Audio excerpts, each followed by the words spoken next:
चलिए माता जी की तरफ से आप सबके बीच में एक भोजपुरी गीत प्रस्तुत कर रहे हैं और कैसा लगेगा आप लोग कमेंट में जरूर बताइएगा। ये माता जी का गीत है। आप लोग कमेंट जरूर करिएगा कैसा लगेगा ना। चलिए शुरू करते हैं। गाओ मम्मी।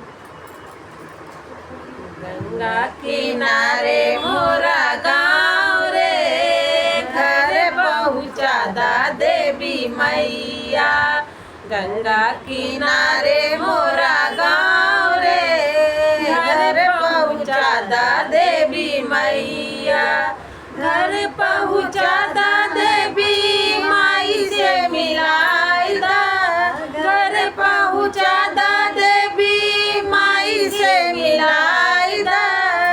अंगना में निबिया क छाँव, घर पहुँचा दा देवी मैया। अंगना में निबिया क छाँव, घर पहुँचा दा देवी मैया। गंगा किनारे मोरा गाँव रे, घर पहुँचा दा देवी मैया। मोरे गाँव शंकर मामा गड़ेल मूर्तिया।